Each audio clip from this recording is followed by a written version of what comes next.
मोरे राम रे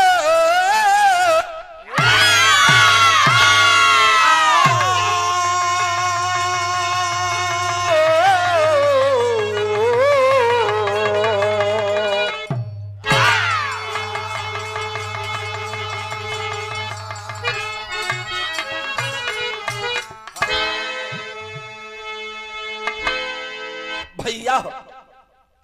4 लाइन भूमिका में भाव और भाव के अंदर लिखा गया है। वो लाइन कौन सी है बेटा?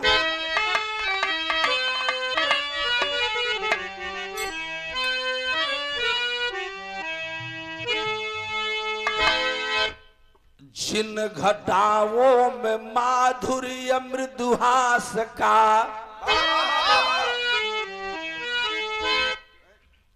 बेचन भैया का एक ठे भूमिका है, रिसर्च है। देखो ई भैया कहो बिरहा में कोई न कहल साजले कि जिन घटाओं में माधुर्य मृदुहास का उन घटाओं में मृत्यु के आसार है। आज मानव का नैतिक पतन हो रहा, पुष्प गम का तो पतझड़ के भंडार है। देख मानव ही मानव का वादी बना, अरे खुदा तेरा कैसा ये संसार है। गौरी शंकर ये हमार लिखल भी रहा। गौरी शंकर अनल में वतन जल रहा, हर जगह ही दानवता की ललकार है।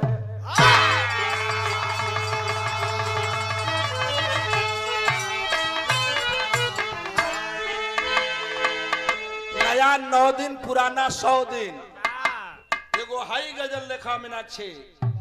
कौन सी गजल?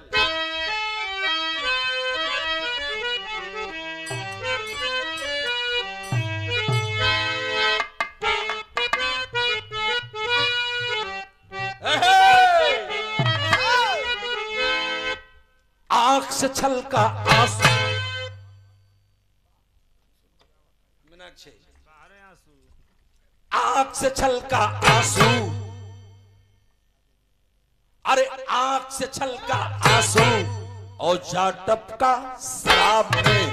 आंख से छलका आंसू और जा टपका शराब में।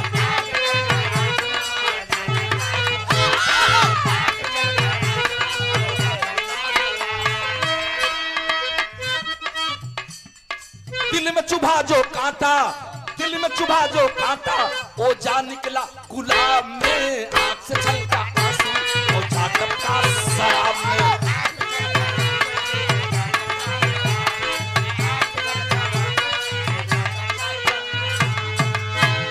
भाव है कि प्यार में पागल प्रेमी, प्यार में पागल प्रेमी दो चढ़ गए एक ही नाव में। प्यार में पागल प्रेमी दो चढ़ गए एक ही नाव में।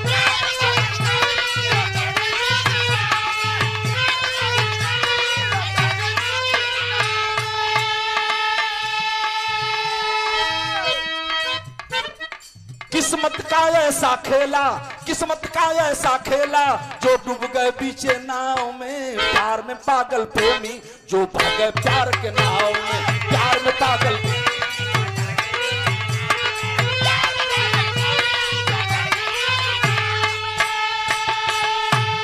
यही से कहानी की शुरुआत हो गई मेरे बाबूजी। और बात मैं वहीं ले चला हूं जहां इनकर बिरहा रहल।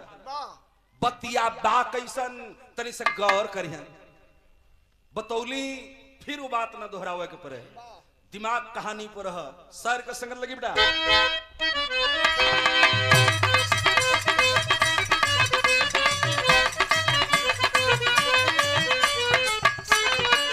ललार लार ललरिया ललार लर लारा, ललार लार ललरिया ललार लर लारा, तनार नार ननरिया ननार नर नारा।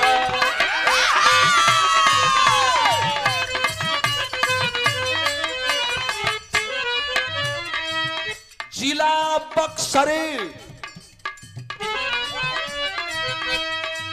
जिला बक्सर बिहार प्रांत की कहानी है, जिला बक्सर बिहार प्रांत की कहानी है, पत्रिका नूतन में मिलती सही निशानी है।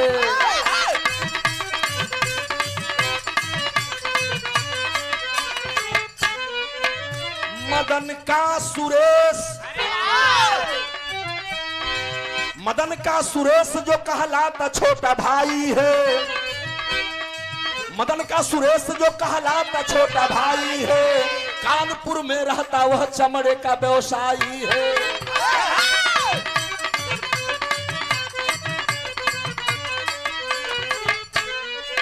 इलाहाबाद में जब कुंभ का नहाने लगा, बतिया के समझ ली ताकि बिरहवा समझने में दिक्कत न हो। बक्सर के रहे वाले दुई भाई मदन और सुरेश, बड़का भैया मदन मजदूरी करें, भाटा पर ईटा पात के परिवार चलावे, रोजी रोटी चलावे, दिन बीतत रहल। सुरेश भैया कहला भैया ऐसे काम न चली, ऐसा करता कि हम तनी बाहर जैती कुछ कमैती।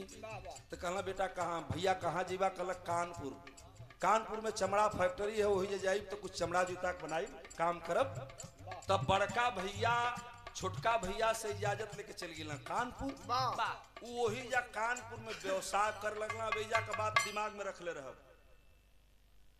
कानपुर में जाकर के चमड़े का कारोबार करने लगा बड़ा भाई।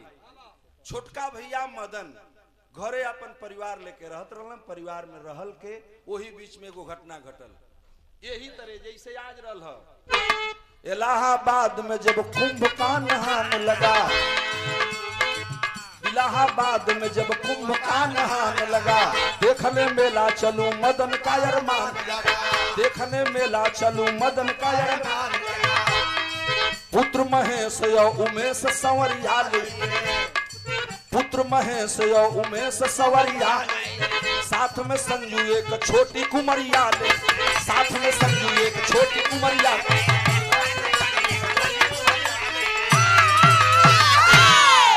एक दिन मदन के औरत शीला कहली कि ये सैया इलाहाबाद में नहान लगल बा, एगो काम करता तनी चलता, हम हनो इलाहाबाद नहाई थी, बड़ा नाम सुनता ने, जे नहा ना पाई उ नरक में जाए।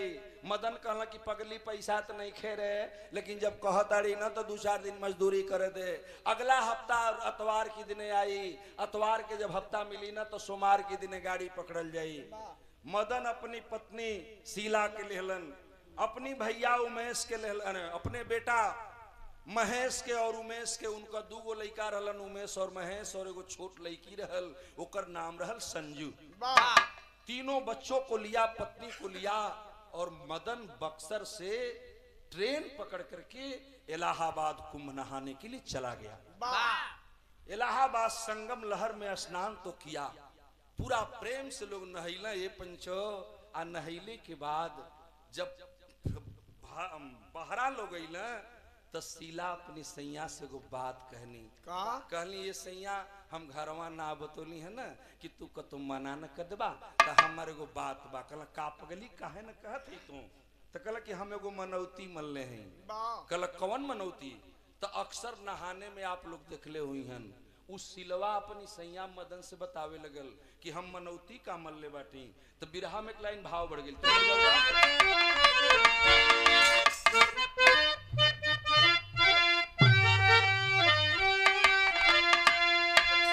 कि संगम लहरिया में ये चाचा खुशी में नहानी कैले,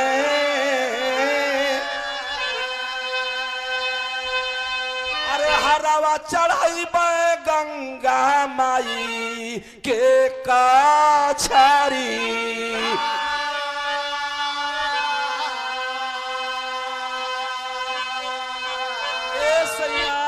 हम एगो मनौती मन ले रहली ना कि जब हम गंगा जी में नहाए जाई तो नहैले की बात गंगा माई के हार चढ़ाई। तो हे हमरा बिरहा सुन वाले भैया लोग, देखले हुई बा लोग जहाँ नहान लगेला ओ या मूजी के रसरी में आमे का पतई लपेट के लोग बरहा बनौले होड़न, रसरी बनौले होड़न। सेहरा जे के कहल जाला। सेहरा चढ़ावे खातिर आर पार से लोग तैयारी करेलन। अब उस सेहरा चढ़ावे खातिर बतौलिन है शीला की मदन से कि स्वामी हमार मन बा की गंगा माई के आर पार सेहरा चढ़ावल जाई। कहला पगली अगर आर पार सेहरा चढ़ावल जाई ना तो सुन एकरी खातिर हमन के नाई मंगावे के परी, पैसा लागी, मलाह पैसा ले। कहला का भइल बा, हम सेहरा खरीद के ले आवतनी। गोइल और मूजी की रसरी वाला जो के लोग सेहरा कहेलन ओके खरीद के ले आइल मेहररुआ आ ले करके और दोनों परानी गइलन तो एगो नैया वाले के बोललन। नैया एगो बड़की नैया होले और एगो डेंगी नैया होले, छोटकी नैया जेके डेंगी कहल जाला। वही डेंगी नैया पर ओकर पैसा कम लागी। तीनों लइकन के लहलन मदन और अपनी पत्नी शीला के साथ वो नैया पर बैठ गईलन। एगो खूंटी रहले चचा, वो खूंटिया के एक किनारे लोग गाड़ दहलन और वही जैसे सेहरा छोड़त एक के पारे ले जाएगा बा वो बालू रेता तक। बीच में जो बालू रेता बा वहां ले चले के हमला भाई। कहला कि यहाँ तो बड़ी धार तेज बा हो, पानी बड़ा गहिर बा। कहला तो का करी हमन के चढ़ावे के वही जल ले चला। मल्लाह ने किया क्या जरा देखा कि संग मलहरिया में खुशी में नहान कैल। अरे हरावा चढ़ाईबा गंगा माई के का छरी।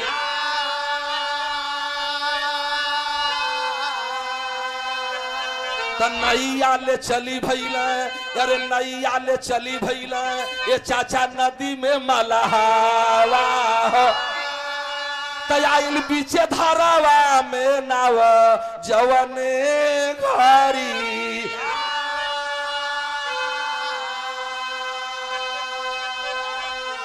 तौले हरावा चढ़ावाते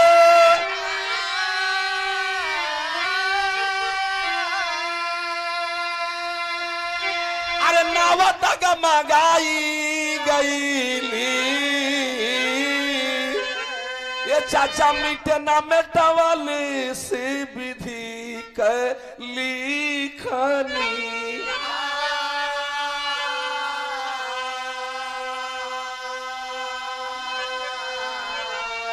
नाव डूबल मदन औरू, नाव डूबल मदन औरू शीला घबराई गईल। हे चचा हरवा चढ़ोते में नैया लेके जो ही मलहवा गंगा के धार में चलन न चचा। भीड़ तो बहुत काफी बा लेकिन जब पानी की धार में नैया आई तो नैया डेंगी रहल। उ डेंगी नैया डगमगाए लगल। डगमगाए काहे लगल, जौन ऊपर दू तीन ठे लइकवा रहलन, लइकन का बुद्धि ना। उ लइका हाथ नीचे क के नदिया की पनिया के हिलकोरे लगलन। तो जब उमेशवा हिलकोरे लगल तो करी पिठिया पर महसवा चढ़ के हिलकोरे लगल। आ जब महसवा चढ़ल ना तो जौन संजुआ रहल तो करी दिमाग में आइल कि हमार भैया करत का हुवन।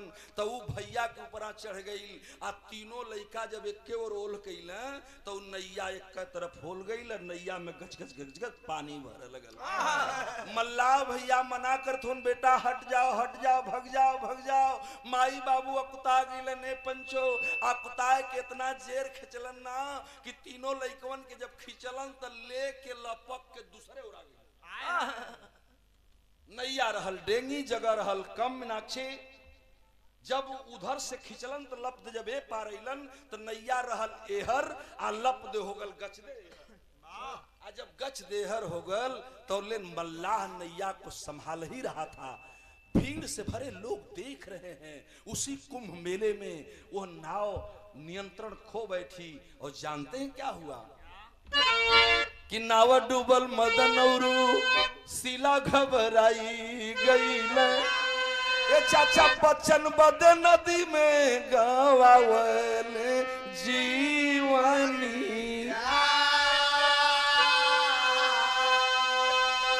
ये चचा जब नैया डूबल न हो चचा, जब नैया डूबल न तब मदन शीला दोनों तो डूब गईलन लेकिन संगमा तीनों लइकवा भी नदिया में डूब गईलन। हमार चचा जब तीनों लइका डूबलन ना तो माई बाबू अपना के खोजत हुवन। तो आप लोग जानत हैं जे कपड़ा जत्ता जूता मोजा कपड़ा पहन ले बा, अगर वो पानी में डूब गई तो के तैरले में भी दिक्कत होले। यही से जे पानी में पटा जाला वो बही के किनारे लग जाला। तीनों लइका पानी में जब डूबलन ने चचा मल्लाह भी कूद गईलन। मल्लाह कूदलन ना तो जानत हैं लपक के गईलन। हाँ लइका बहुत बड़न वो अकेले मलाह करिहन का, उनके तनी तैरे के ढंग आवत रहल। मदन और शीला तो डूब गईलन, लेकिन मल्लाहवा जब गईलन हाँ तो जौन लइका का नाम उमेशवा रहल, जौन लइका उमेश रहल ओ लइका के बाबू मल्लाह पकड़ लेलस। एक तरफ से कपड़ा पकड़ के तैरत लेके एक के किनारे निकल गया, लेकिन चार लोग डूबे पता नहीं चला। और जब पता न चलल तब भइल का बिरह गजब हो गल। मदन शीला डूब गईलन हो, मल्लाह भाई एक ठे काम कैलन हो और देखा देखा वही नदी के लइकन के बचावत में भइल का बिरहा का गीत बदल बेटा।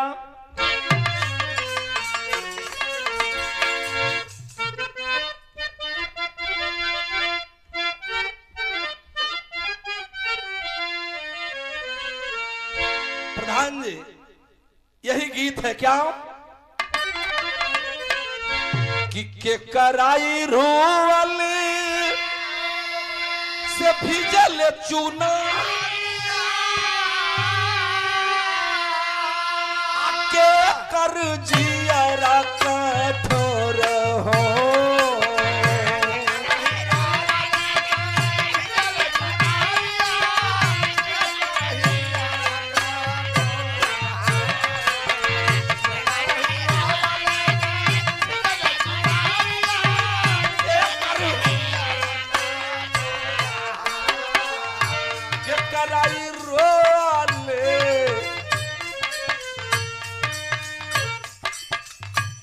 कराई रोल गंगर बढ़ियली, के कराई रोल गंगर बढ़ियली, के करिया रहिल रहो।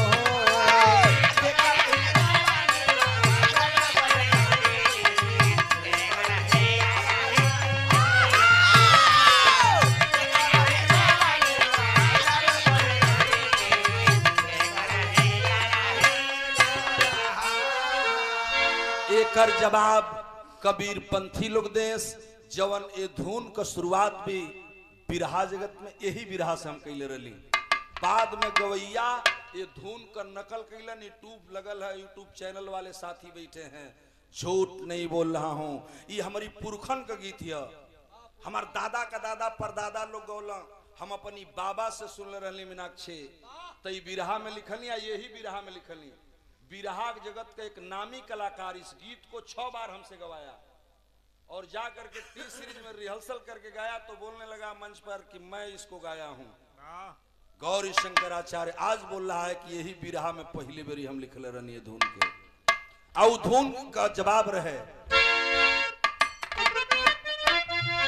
कि भैया की रोवल से भीजा ले चुनारी, भौज का जियरा कठोर हो।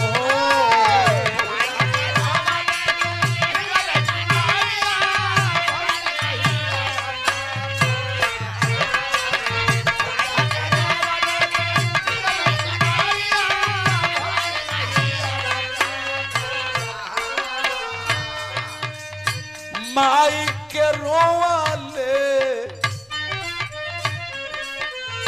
माई की रोवाले गंगर बढ़ियली, माई की रोवाले गंगर बढ़ियली, बाबू कहिया रहिल रहो।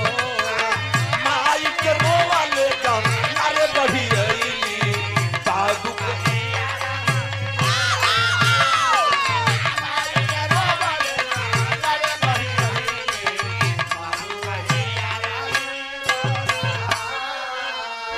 नैया डूबल मदन शीला डूबी का, छुटल माई बालू वाला साथ हो।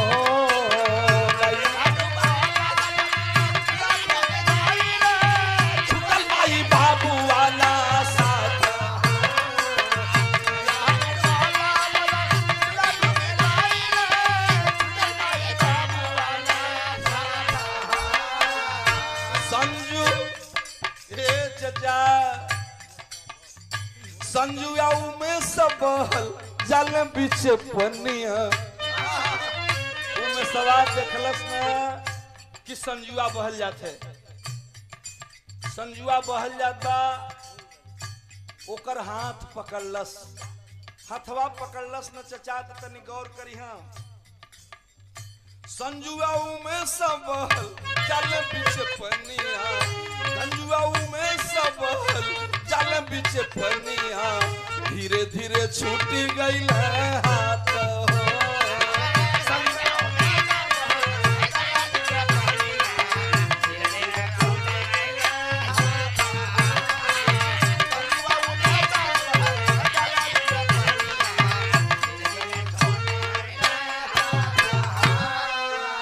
बबुआ महेशवा के उमल्लाह बचा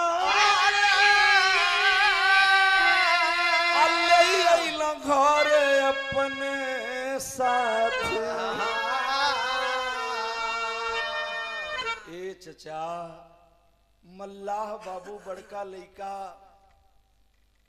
उमेशवा के बचा लेलस मेला में लेके खोजे लगल सोच गई कि माई बाबू तो डूब के मर गई कर के बाईजा हम कहाँ छोड़ी उ मलाह गरीब आदमी रहल लइका के लेके अपनी घरे चल गई माई बाबू मदन शिला पानी में डूबल हुआ संजू उमेश के बाहें पकड़ के हाथ खींचते रह गई आ खींचत खींचत बहनिया के बचावत बचावत चचा हथवा सरक गई हो बहनिया एक और बह गई और भयवा एक और बह गई जे भैया इलाहाबाद कुंभ में गई रहल हुई ना झूसी स्टेशन से जहां तक बालू रेता बा वही बालू रेता पर जौन नदी के धार का पुल बनल बा अब तक कई ठे पुल हो गई बा पहलवा रेलवे के कई पुल रहल जौन इधर प्रयाग झूसी से शुरू हो तो जाके उधर इलाहाबाद शहर तक मिले ये चचा जौन लड़की सिलवा रहल ना वही पनिया में बहात बहाते चचा वही प्रयाग स्टेशनवा के ठीक बगलिया आ के पुले के गो खम्हा रहल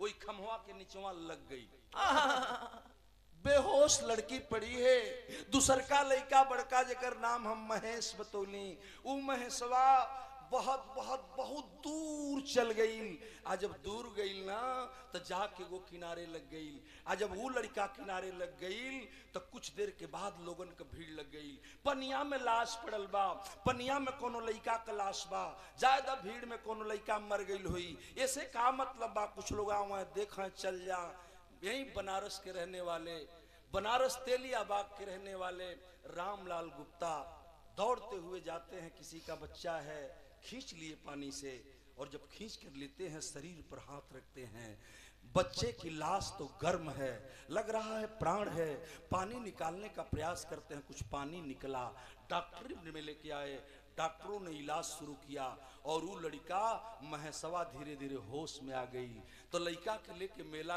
में कुंभ में खोजे लगना एक माई कहाँ बा बाबू कहाँ बा तो केहू रहत तब मिला अंत में बाबूजी वो तेलियाबाग के रहने वाले गुप्ता जी रामलाल उस बच्चे को लेकर के अपने घर चले आए बिरहा सुनने वाले भाई अब दिमाग लगाई हैं माई बाबू पानी में डूब गई हुआ उधर एक लड़का के मल्लाह लेके गईलन दूसर का लड़का के जाके घाटे पर लगल रामलाल गुप्ता पोलन बनारस वाले तीसर की लड़की संजुआ संजू जब बहुत जो ने पुलवा के निचवा रहल न चचा वही जा कानपुर के एक ठे व्यापारी रहलन कानपुर के व्यापारी रहलन बाबू ओम प्रकाश सिंह पूरा परिवार के साथे मेला में आई रहलन कोनो लड़की के लाश पड़ल बा उठौलन खींच के लेलन बहरा दवा इलाज भइल संजोग से संजुआ भी ठीक हो गई वो लड़की के अनाथ समझ के जब केहू न मिलल मेला में तो ओम प्रकाश सिंह कानपुर वाले लेकर के उस बच्ची को अपने घर चले गए तीनों लड़का तीन जगह बड़का लड़का मल्लाह के घरे दूसर का लड़का बनारस में रामलाल गुप्ता के घरे तीसर का लड़का लड़की कानपुर में माई बाबू डूब गई हूँ अब बिरहा यही जैसे गजब हो गई तीनों का जीवनी बदले लगल और तीनों तीन जगह पलने लगे और जब पलने लगे तो देखो अंतर का भई लोग कुंभ मेला से बिरहा में भाव लगल अब तो नहीं बोल रहे जैसे प्रमोद कैसे बिरहा का भाव लगल कौन भाव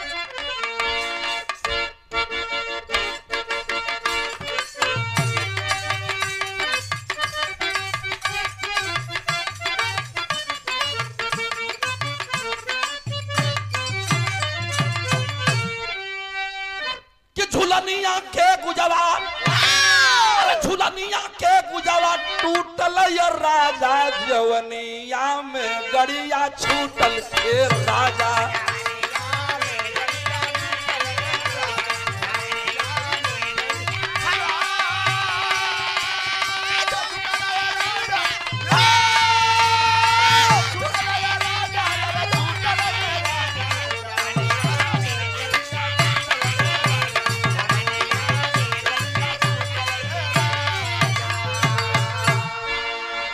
जिंदगी जहर, अरे जिंदगी जहर कुंभ मेला, ये बाबू गजब भइला आज खेला ए बाबू।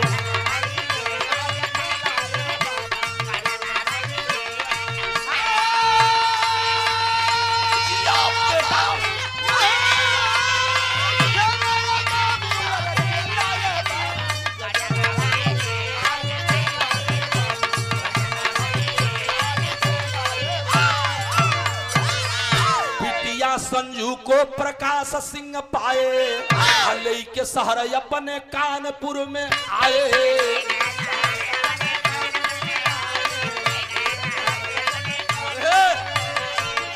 अरे बिटिया के पाले, अरे बिटिया जस पाला गदेला यो बाबू गजब भइला आज खेला ये बाबू, गजब भइला कुंभ।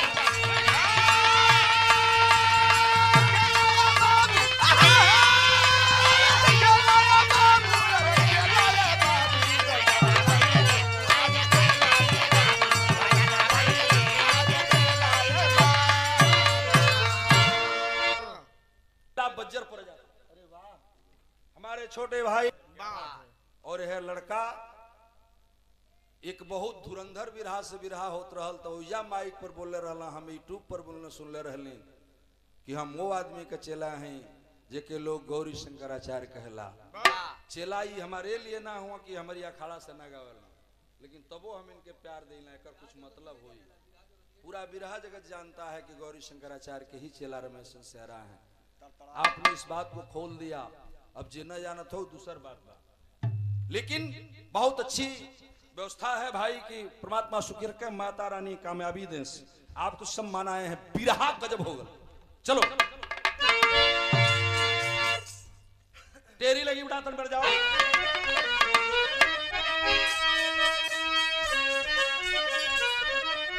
अरे बेचारी वह संजू बिटिया, बाबू बेचारी वह संजू बिटिया,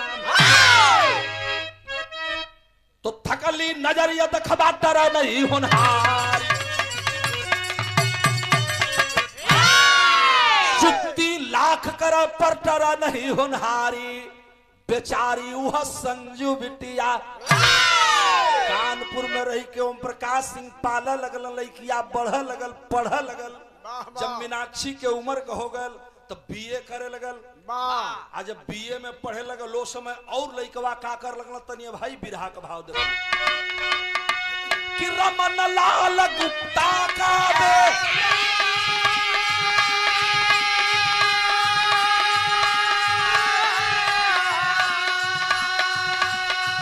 अरे बाबू में सकहाई हो,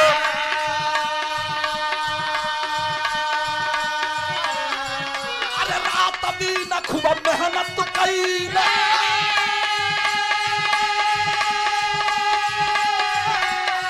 चाचा जमकर किया पढ़ाई है।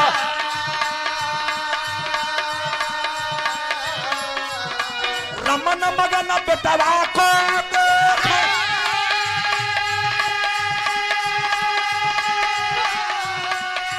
अरे हरसित मन हरसाई है। चाचा अरे रजनी में रवि मुस्काए, तब रजनी में रवि मुस्काए, बेटा इंस्पेक्टर भाई हो, बेटा इंस्पेक्टर।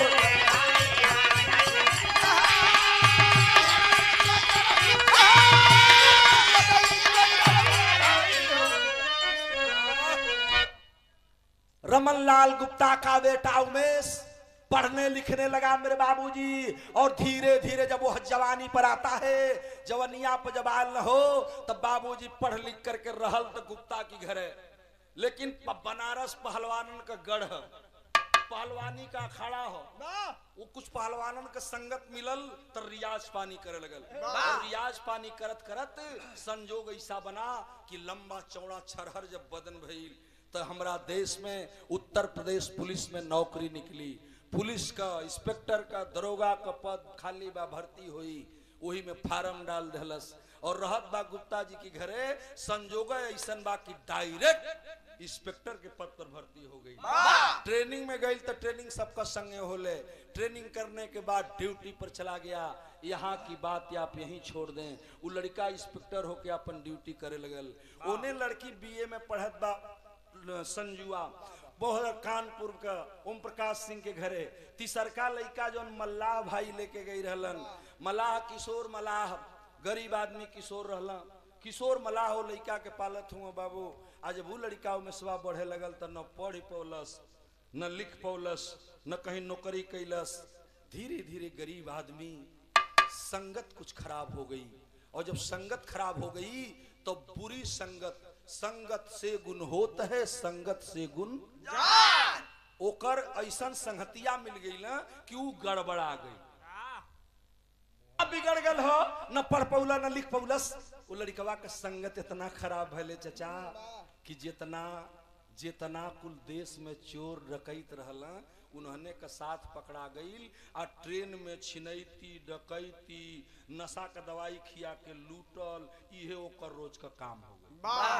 अब देखो बिरहा, जब यह काम हो गई तो बिरहा में दर्द लग गई।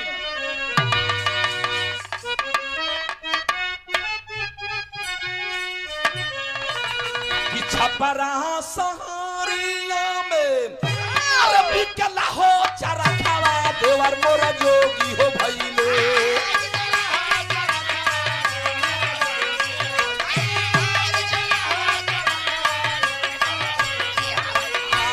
छपरा सहारिया में बिकला हो चारा खावा, देवर मोरा जोगी हो भइले।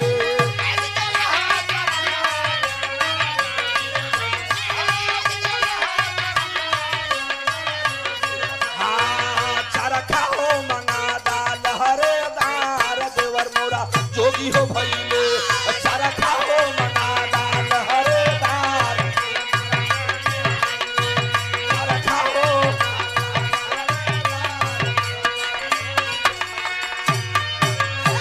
यूट्यूबर साथी बैठे हैं, जब हम बिरहा का शुरुआत के लिए मीनाक्षी, तो जब हम थोबऊ गाएं तो मैं वो स्वर लें। और दुनिया का सिरताज बेचन भैया दुनिया में नहीं है, मूलचंद भैया और बेचन भैया, मूलचंद भैया बेचन भैया से कहीं साथ चले गए। उनको मैं सशक्त नमन करता हूं, उनकी आत्मा जहां हो शांति मिले। झूठ नहीं की बोला थे भगवान, जनता भगवान के स्वरूप होती है। जब हम धोबऊ गीत शुरू के लिए तो लालू भाई बैठल हुआ, ओमे हम एगो स्वर लें, और स्वर आज ले कभी रहिया लेत बा लोग। आ बेचन भैया का जब धोबऊ गावे के भइल तो हमके 6 बार गवा के वो स्वर के सब रिहर्सल कैले रहना। वो स्वर का आपन एक अंदाज रहल।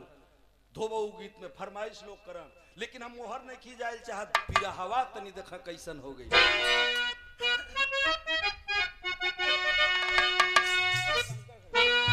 कि बबुआ महेशवा गबू अरे पढ़ी नाही पौला, नाम कहाला हो गईला।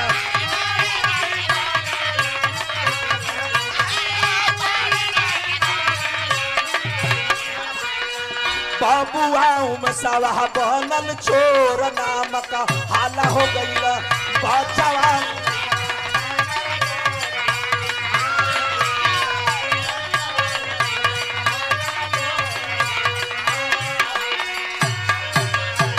चोरी और डकैती करे, छिनैती रात दिनवा, चारू ओर हो गईल डाकू वाला नमवा।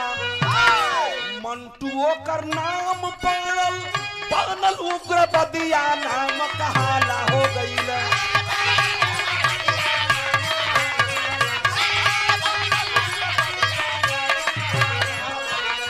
बबुआ में सवाह बनल चोर, नाम कहाला हो भैया बाबुआ नशवा बनल चोर।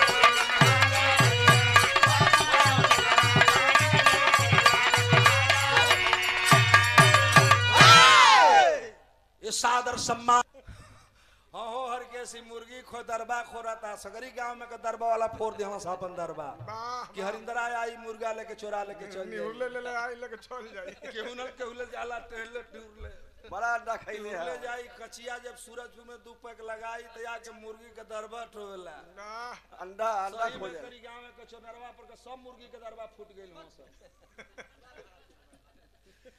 भैया बिरहा का मैटर न बिगड़े भैया बाबूजी वही मंटू नाम का बदमाश मशहूर हो गया और चारों तरफ पूरे पूर्वांचल में आजमगढ़ मऊ बनारस कानपुर लखनऊ मंटू मंटू गिरोह मंटुआ का गिरोह प्रसिद्ध हो गई बड़ा चर्चित हो गई। अब एजा का बात यहीं छोड़ दी। एक दिन की घटना है अप्रैल का महीना रहल 29 तारीख रहल 29 अप्रैल के संजुआ का पेपर रहल कानपुर यूनिवर्सिटी से आइल परीक्षा देवे खातिर लखनऊ में और लखनऊ में कोनो कॉलेज में ओकर परीक्षा पड़ गई। जब परीक्षा देवे खातिर आइल तो सवेर के टाइम रहल कानपुर से लखनऊ का दूरी लगभग 90 किलोमीटर बा भैया हो ऊ आइल तो सवारी से चले आइल समय से एक दिन पहले लेकिन दूसरका दिन जब पेपर दे के निकलल तो संजुआ रोड पर गाड़ी खोजे लगल। जब गाड़ी खोजे लगल तो कौनो गाड़ी न बा लोगन से पता चलल कि आखिर बात का बा तब इतना गाड़ी सवारी ना चलत रहल। लोग बतौलन कि आज बस हड़ताल कैले बाड़न सो कहाँ जाए के बा बेटी कुछ लोग बतौलन तो पूछलन तो बतौलत से हमें कानपुर जाए के बा रोड पर खड़ी है कोई गाड़ी नहीं है मजबूर होकर के बच्ची इंतजार कर रही थी सवारी की। धीरे धीरे शाम होखे लगल आज जब शाम होखे लगल नौजवान लड़की बीए की छात्रा संजू अधीर हो गई कैसे जाऊंगी अगर शहर में पहुंच जाऊंगी तो घर चली जाऊंगी हमरा मम्मी पापा इंतजार करत हुईहन बाबू ओम प्रकाश सिंह अपनी बेटी कर राह ताकत हुवन। आज जब सांझ हो गई न मीनाक्षी तो बगलिया से एक कार गुजरत रहल करवा के हाथ दे देलस और जब कार के हाथ देलस कार का ड्राइवर गाड़ी को रोक दिया। कहाँ जाओगी? कहला केने जेबा कानपुर जाए के बा। कहला बैठ जाओ बच्ची। पीछे का गेट खुला बच्ची बैठ गई लेकिन वह कार खाली नहीं थी। पहले से उस कार में 4 आदमी बैठे थे 2 आदमी आगे 2 आदमी पीछे। उसी किनारे संजू भी बैठ गई। कार रोड पर हनहन हंदन दौड़े लगल। धीरे धीरे लखनऊ से जब उन्नाव पहुंचती है कार तो उन्नाव से कानपुर न जा करके वह उन्नाव के रास्ता को छोड़ करके एक बाईपास गया है जो कानपुर गए होंगे भाई बंधा वाली रोड पकड़ लेती है। तब बंधा वाली रोड पीछ न भई रहल और जब कचिया रोड पर चलल तो संजुआ खड़बड़ाए लगल भैया भैया कहाँ लेके जात हुआ। आ तब तक जब कहाँ कहाँ कैलस तो करी मुहवा के लोग गमछा से बांध देलन दोनों हथवा के पीछे घुमा के बांध देलन। एक आदमी रिवॉल्वर निकाल के कान पे सटा लिया बोलोगी तो गोली मार दिया जाएगा। चुप बोलना नहीं। कांप गई लड़की थर थर थर थर कांपे लगल। ए भगवान हमें कहाँ फंसा दिल भगवान ये हम कहीं गलत जगह गलत हाथ में फंस गई। वो चारों बदमाश कार को बड़ी जोर से भगाए और लेकर के दूसरी रोड की तरफ से कानपुर शहर में तो चले गए।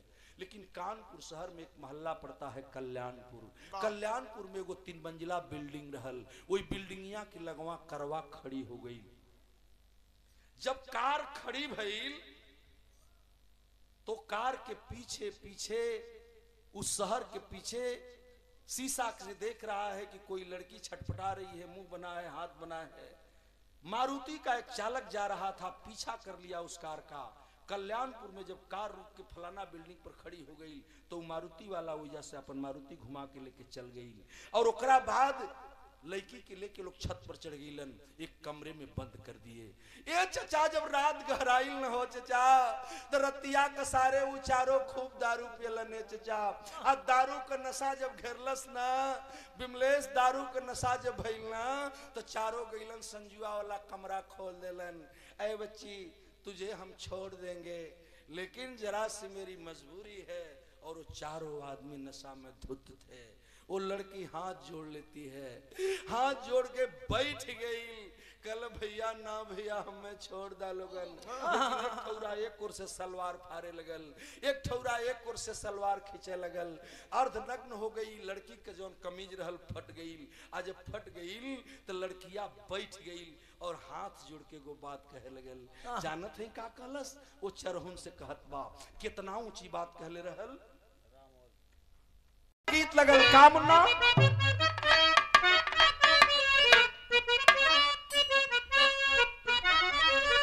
पियतावा बिड़िया फुकतया धुआवा उड़तया पियतावा बिड़िया फुकतया धुआवा उड़तया कचहरिया से बलमा खोखतया संजुरो अलियो करली हाथ जोरिया सुनई बीराना संजुरो अलियो करली हाथ जोरिया सुनई बीराना अजनी लूटा मोर गठरिया सुनई बीराना। भैया हमके छोड़ दलो भैया। हमार बाबू ओम प्रकाश सिंह जो हत हुई, माई मालती जो हत हुई, हमार बेटी संजुआ बा कहाँ, बहुत रात हो गई भैया। ए भैया हमारे को बात ना सुनता तो ले एक आदमी गई एक गाय पर एक चाटा मरलस। चुप चुप चुप बोलोगी ना तो गोली मार देंगे। फिर कांपा लगल लड़की। आज जब दोबारा कांपा लगल तो दूसरा गाल पर दूसरा चाटा लगल। लड़कियां शांत हो गई। आ शांत होके ना जी मानल। जब कुल अपन कपड़ा निकालने लगला सो और चारों बदमाश जब निर्वस्त्र होने लगे, कपड़ा निकालने लगे, पैंट शर्ट खोल करके जब अर्धनग्न हो गए, तब वो लड़की एक बड़ी ऊंची बात कहती है। का कहले रहल जानत हुआ? अबलाया बोधा हम आई, अरे अबलाया बोधा हम बाटी इकथती आई अपने प्यारे बाबूजी का कुशल एक बेटी मोरा लेके होइया घरे बेटिया बहनिया सुनई भैया हमारा आबरू मत लूट भैया। हमरा समान तारा घर में बेटी हुई भैया, तारा घर में बहन हुई हन, हमरा के छोड़ दा, हमरा के छोड़ दा। कहत कहत तू लड़की भगवान कन्हैया के याद करे लगल। कहला भगवान कन्हैया एगो लड़की के द्वापर में आबरू लूटल जात रहल तो या तू साड़ी का करखन्ना खोल देला भगवान। आज कहाँ बाड़ा भगवान? वो बड़ी ऊंची बात कहले रहल। तनी देखा बिरहा में दिमाग का प्रयोग। कहत बा लड़की कि मोरा लेखे घरे तोहरो बेटिया बहनिया सुनई अब भले मारी द जीवनिया सुनई भैया। हमार जिंदगिया ले लो भैया, लेकिन हमारा आबरू मत लुटिया भैया, हमारा आबरू मत लुटिया। ये हमार भैया वो लड़कियां रोते रहल। आ तौले देखा भइल का ये पंचो लड़का वो जब चारों अर्धनग्न होकर के नशा में चूर लड़की की तरफ जब टूट पड़े तो बिरहा बज्जर पर गेले पंचो। वो लड़किया अफसोस करके गो बात कह लेबे। आ का कहले रहल तनी भाई देखा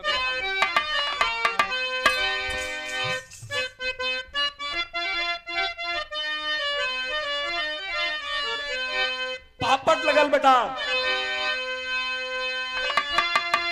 कि संजूरवा मार द भला ही जाना हमारे भैया।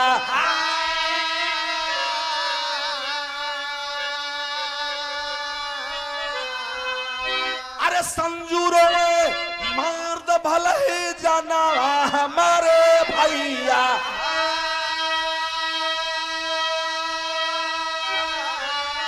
जनी लुटिया मोरा इज्जत के खजानावा हमारे भैया।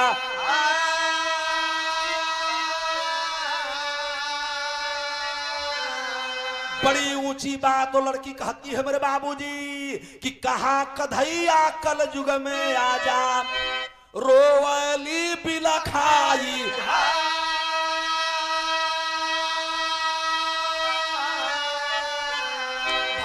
को गोहरा ही रही थी लड़की, हे भगवान सुनली की द्वापर में एगो लड़की के आबरू लुटात रहल त तू साड़ी का करखन्ना खोल देला।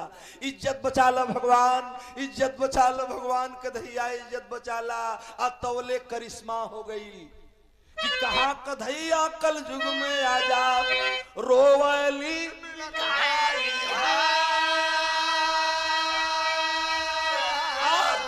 तवले दरोगा दलबल साथे वही मकान के घेरल जाई।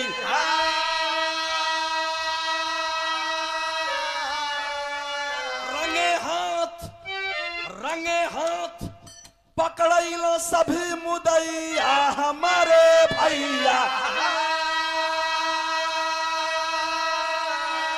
ठीक समय पर अइला कुंवर कन्हैया हमारे भैया।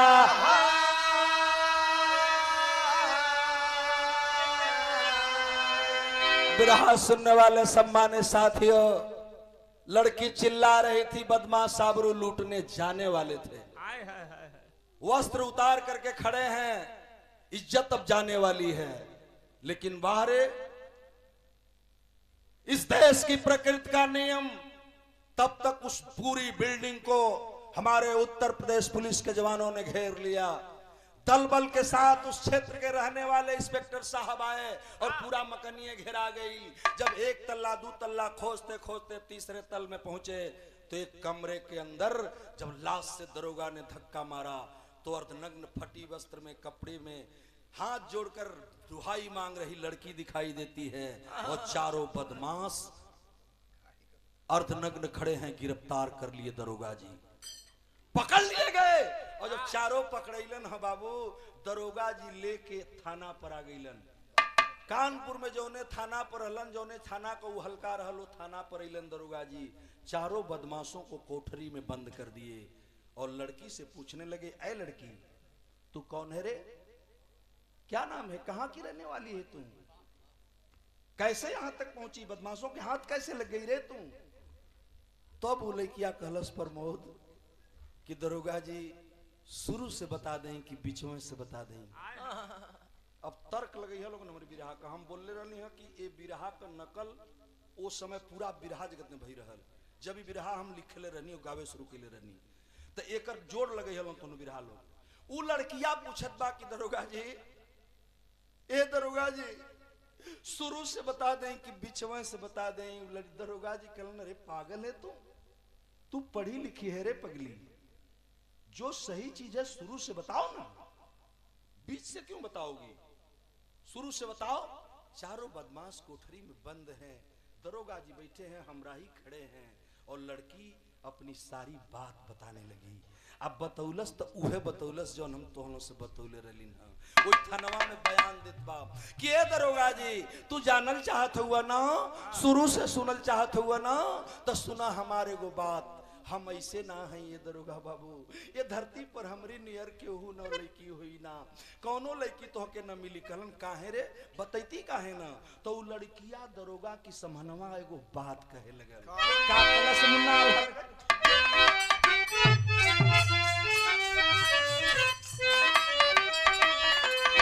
कि लइके दरोगा बाबू आइल थानवा में,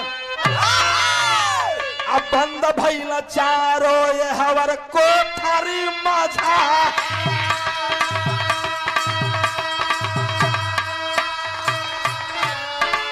देवेली बयान संजू बरिसा नजरी,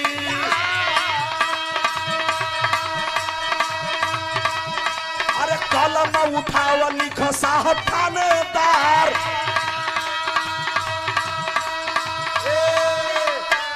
ए दरोगा बाबू शुरू से सुनल चाहत हुआ ना, तो लिख लो मुझसे, मैं अपनी घटना बता रही हूँ। वो लड़किया बतावे लगल रामलाल भैया, अरे कलम उठावा लिख साहब थानेदार।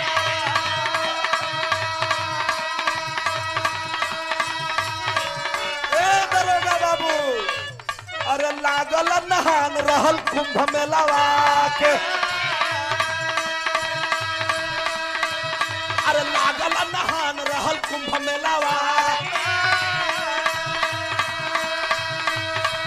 अरे माई बाबू डूब गई नदिया माझार। अरे रहला महेश एक छोटा का बीराना। अरे भैया उमेश डूबला नदिया माझार। साहब भैया उमेश डूबला पनिया माझार। हे दरोगा बाबू तू जानल चाहत हुआ ना तो हमारी माई के नाव शीला रहल, हमारी न बाबू के नाव मदन रहल। हमार घर बक्सर में रहल। कुंभ का जब नहान लागल ना, कुंभ का नहान लागल तो ये दरोगा बाबू हमार माई बाबू हमन के लेके नहाए आए रहलन। आज जब नहाए अलन ना तो माई हार मन ले रहल।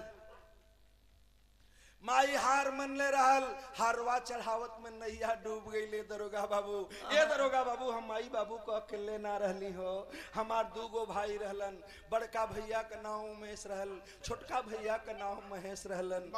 माई भी डूब गई, बाबू भी डूब गईलन, हमार भैया उमेश भी डूब गईलन, हमार भैया महेश भी डूब गईलन। ए बाबू दरोगा बाबू जानल चाहत हुआ ना तो हमार बात सुन ला। हम वही माई बाबू के बेटी हैं, वही भैया लोगन का मारा है ना के मारा। तुम बोला बात धीरे से पहले हटा दे भैया, बिरहा बिगड़ जी।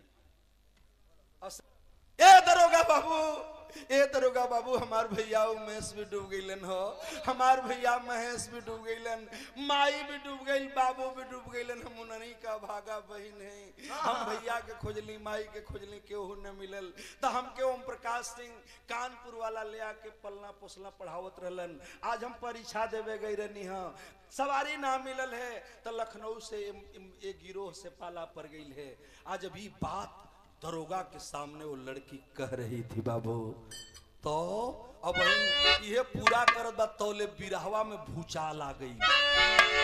का बतावत रहल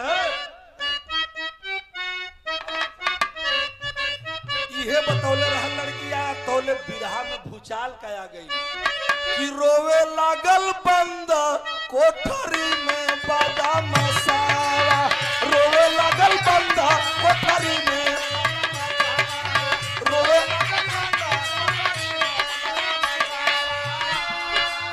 खोलन दरोगा बाबू हथकड़ी हमार।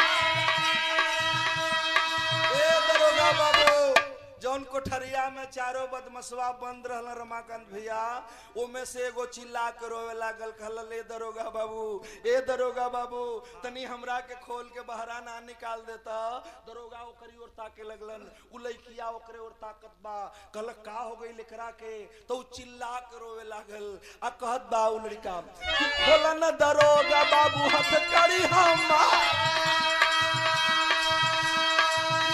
अरे एक बेर बहनिया के घर से लगई थी,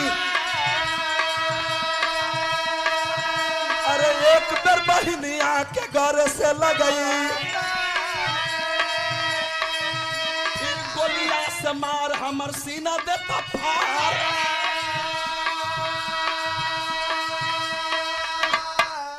दरोगा बाबू तनी हमके खोल के बहरा के दा। अरे पगली तू संजू है रे, ए पगली तू संजू है, तोरे माई के नाम शीला रहल, तोरे बाबू के नाम मदन रहल ना। आ तू अपनी भैया लोगन के डूबत देखली, माई के डूबत देखली, तू संजू हम तो डलनी कि तू डूब गई रे। ए दरोगा बाबू तनी सा एक बार हमके बहरे कह देता, ई हमार बहिन बा हो, तनी सा एक बार बहनिया से मिल लेवे दा। हम कितना भागा भाई हैं कि एकर इज्जत लुटवावे खातिर अपनी साथी से लेके आई रहनी हां। इतना गोली हमके मरिहाना कि हमार शरीर छलनी हो जा। अरे पगली तोरे सब लोग अवाक हो गए, पूरा थाना में सन्नाटा छा गया। ये बदमाश कह रहा है कि ये मेरी बहन है, क्या तू पहचान रही है रे? कलन ना भैया तू हमार भैया ना हो सकेला। कलक कि अरे बहनी संजुआ तो ना चिन्हवी रे।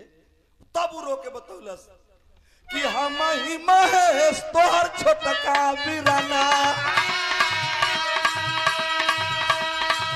अरे नाम आज मंटू बनल बदका। अरे डूबत वही नदिया से मलहा बचवाला। अरे सुना ये दरो यह बहिनी हमार। बदमसवा जब बतौलक हमार नाम मंटू, हम ही महेशवा तोर भैया है रे बहनी। खोल दे दुर्गा बाबू तनी खोल दे, हम मिल नहीं हो। आ सब लोग सुनते रहल, सब चिहते बा के रे ई बदमसवा कहता यह मंटुआ है, यह मंटुआ है। अरे हम लोग नहीं जाते तो इसकी इज्जत लूट जाती। बहनिया कुछ सोचलेत रहल, आ तवले तो बज्जर पड़ गेल बिरहा में कि कुर्सी से गिर गईला बैठले दरोगा। चाचा कुर्सी से गिर गईला बैठले दरोगा। अरे बहिनी बहिनी मुहवा से निकलल लकार।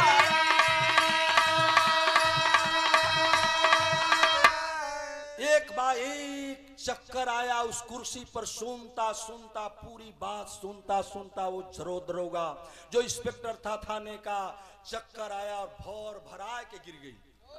जब कुर्सी सहित दरोगा गिरा, सिपाही उठा लिए, क्या हो गया साहब को? नाक को मुन के पानी छिड़क के होश में ले लन। वो दरोगा खड़ा हो गया, कहा अरे पगली तू संजू है रे? मंटू तू महसवा हुए रे पगला?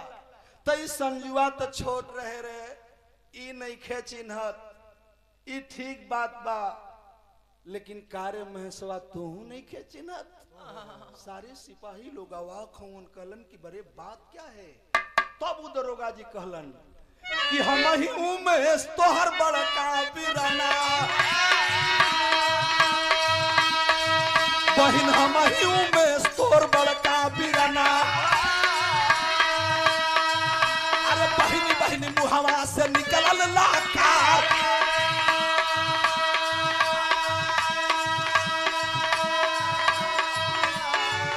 अरे बहिनी बहिनी मुहवा से निकलल लाकार। अरे एक बेर बिरना कहीं गरे से लगई तू, अरे धन्य हो जैती जिंदगी यहाँ।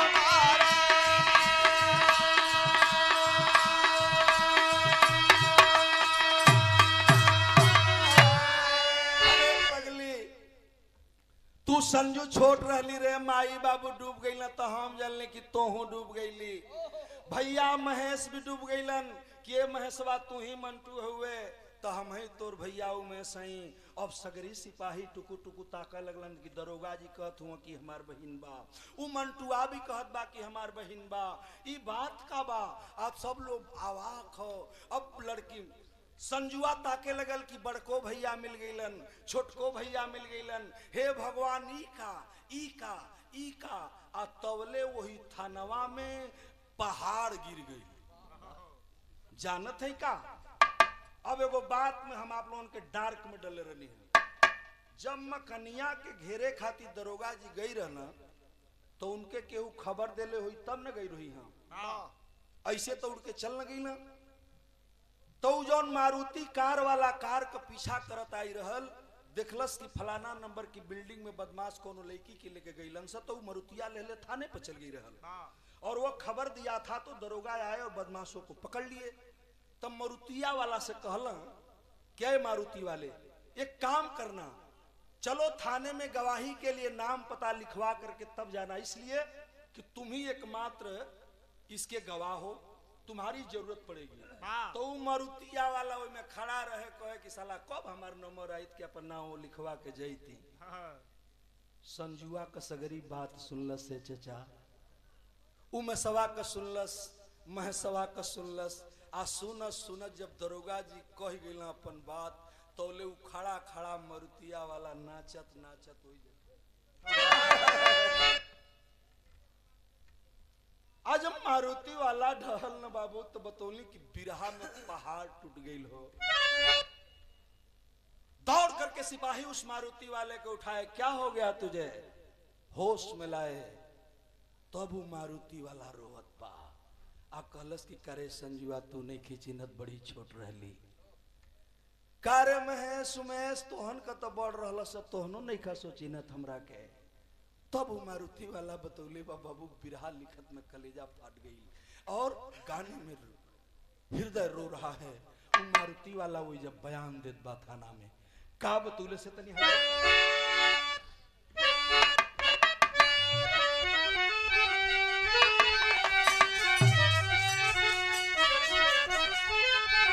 कि रो मारुति वाला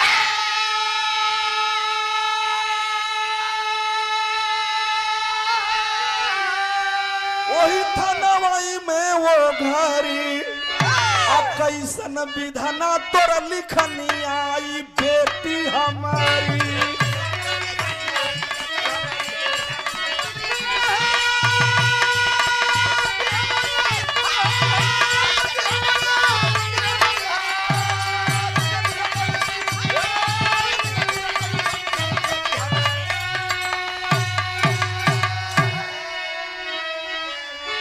रोए मारुति वाला वही थनवई में वो घड़ी कैसन विधना तोर लिखनिया तू बेटी हमारी। अरे संजुआ तू हमार बेटी है रे पगली, सही में हम तोर बाप ना है।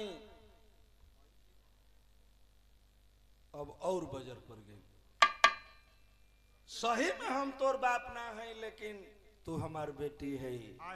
दरोगा जी तू हमार बेटा हो है बंद बा मंटू आई हो हमार बेटा हो, भले हम तुहार बाप ना है। अब तो और लोग शंका में पड़ गए, अब का भइल? तब मारुति वाला कहता कि सुनो नहीं पहचान रहे हो तुम, मैं बता रहा हूँ हमार भैया मदन रहलन, हमार भौजी शीला रहलिन रे पगली। आ बहन बहुत छोट रहला सो तोहन के तो परिवार चलोले में दिक्कत होत रहे तो हम कानपुर अइली, चमड़ा फैक्ट्री में काम करीला। आ सुन हम का हई तब मारुतिया वाला बतावत बा दरोगा से कि रोवाला मारुति वाला बड़ा बिलखाई हम हैं सुरेश तोहर चाचा कहलाई।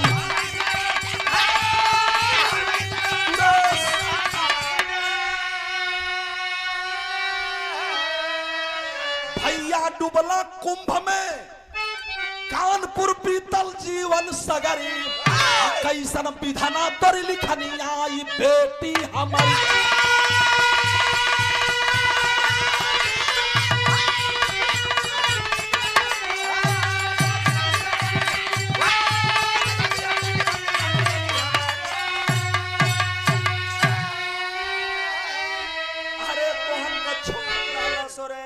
तोहन का छोट रहला सा तब भैया से कह के हम कानपुर आई रहली। कुंभ का मेला लागल, नैया डूबल, भैया डूब गई ना पता तो चलल कि पूरा परिवार डूब गई। हम एक बेर गाँव में गई रहली,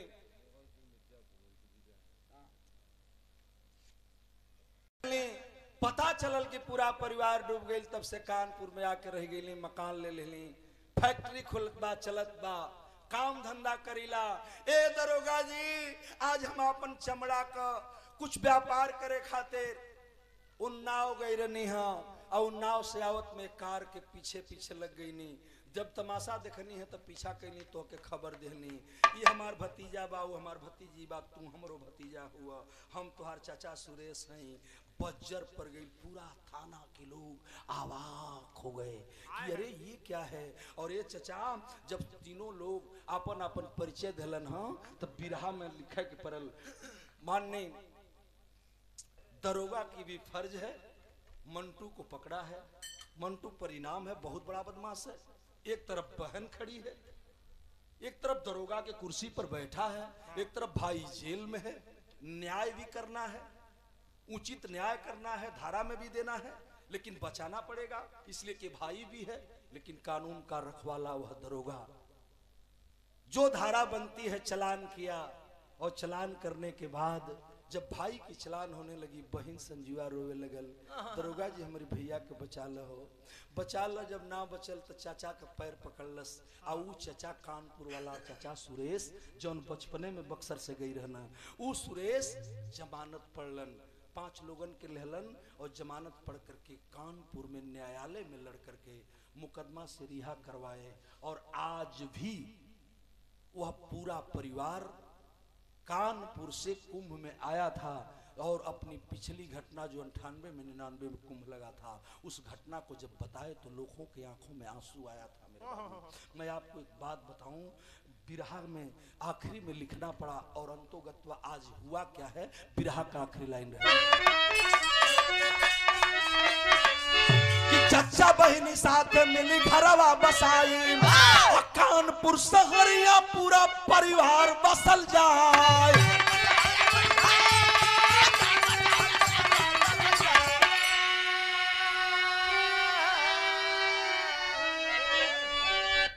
कानपुर में बसल परिवार, कानपुर में हृदय काला कैसन विधाना तोरी लिखनी आई बेटी हम।